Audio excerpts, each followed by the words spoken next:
Hello everyone, welcome back to my channel English with trick. आज हम start करेंगे जी section और ये हमारा रिलेटेड है मैरिज से। ओके, तो देख लेते हैं फर्स्ट नंबर से। अगेन क्या है ये फर्स्ट नंबर का?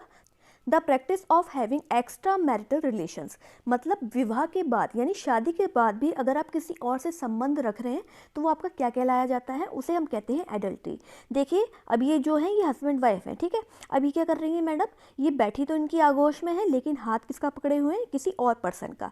तो वही क्या हो गया? आपका एडल्ट्री हो गया। ओके, नेक्स्ट देखते हैं। नेक्स्ट हमारा सेकेंड नंबर का क्या है? सेकेंड नंबर का an allowance paid to wife on divorce, तलाक पर जो पत्नी को धन दिया जाता है या जो भी गुजारा भत्ता दिया जाता है उसे हम क्या कहते हैं? हिंदी में बोला जाता है निर्वाह निधि या गुजारा भत्ता, और इंग्लिश में बोला जाता है एलिमनी। अब ये देखिए ये क्या है? ये हस्बैंड वाइफ है। अभी हस्बैंड क्या कर रहा है? ये मनी दे रहा है किसको?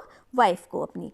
इसे कहते हैं एलिमनी। ओके, नेक्स्ट देख लेते हैं। नेक्स्ट है हमारा थर्ड नंबर का। क्या है थर्ड नंबर का? The practice of having two wifes और हस्बैंड एट अ टाइम, एक ही समय में दो पति या दो पत्नियां रखने की प्रथा क्या कहलाती है? उसे हम कहते हैं बायगैमी यानी कि द्विविवाह। अब ये देखिए मिस्टर एक ही हैं लेकिन इनकी मिसेस कितनी है? ये दो हैं। ओके, नेक्स्ट हमारा फोर्थ नंबर का। क्या है फोर्थ नंबर का?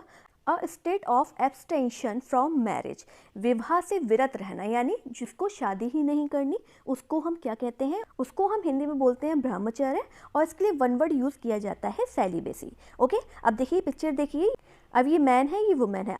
अब इन दोनों को क्या है? एक दूसरे का साथ नहीं चाहिए, ठीक है, इसलिए ये यहाँ पे क्रॉस बना हुआ है। ओके, नेक्स्ट देख लेते हैं। नेक्स्ट है हमारा फिफ्थ नंबर का। क्या है फिफ्थ नंबर का?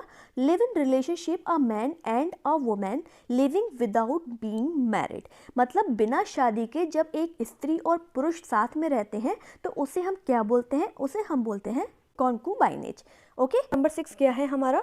वन हु हेट्स मैरिज, जो विवाह से घृणा करता हो या नफरत करता हो उसे हम क्या बोलते हैं? उसे हम बोलते हैं मिसोगैमिस्ट यानी कि स्त्री विषयक।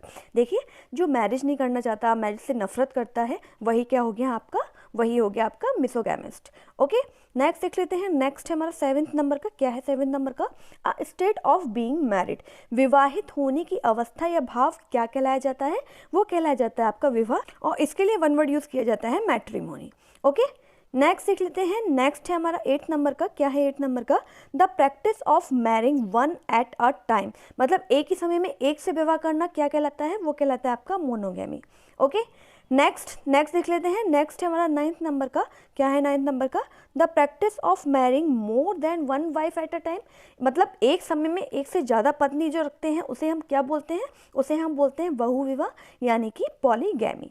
ओके, नेक्स्ट देख लेते हैं। नेक्स्ट है हमारा टेंथ नंबर का। क्या है टेंथ नंबर का? The practice of marrying more than one husband at a time, देखिए वहाँ पे क्या था इससे पहले? One wife eight a time, तो वो हो गया आपका पॉलीगैमी। और अगर हस्बैंड की बात है, one husband at a time, मतलब देखिए क्या एक औरत है और उसके कई सारे क्या है? हस्बैंड है। और पिछले वाले वन वर्ड में क्या था कि एक क्या था? एक हस्बैंड था और बहुत सारी क्या थी? वाइफ्स थी। अब इसको क्या बोलते हैं? इसको बोलते हैं पॉलीएंड्री। ओके, वहाँ था पॉलीगैमी और यहाँ है पॉलीएंड्री यानी बहुपतित्व। नेक्स्ट देख लेते हैं। नेक्स्ट है हमारा 11th नंबर का। क्या है 11th नंबर का? An older women who is not married, मतलब एक ऐसी महिला जो भाई वृद्ध हो गई है, मतलब उसकी पूरी ज़िंदगी कैसे निकल गई भाई? कुंवारी निकल गई, तो उसे हम क्या कहते हैं? उसे हम बोलते हैं स्पिंस्टर। देखिए मानिए किसी ने शादी नहीं करी, ठीक है, पूरी ज़िंदगी उसकी बीत गई, शादी नहीं करी, और शादी ना करके वो क्या हो गई? उसकी ज़िंदगी बीतती गई और वो बूढ़ी होती गई, तो उसको हम क्या बोलते हैं भाई? उसको बोलते हैं हम स्पिंस्टर। ओके, आई होप सारी चीज़ें समझ में आ गई हो, क्लियर हो गई हो, और अगर वीडियो अच्छा लगा हो तो लाइक, सब्सक्राइब और शेयर करना मत भूलिएगा। Thank you very much.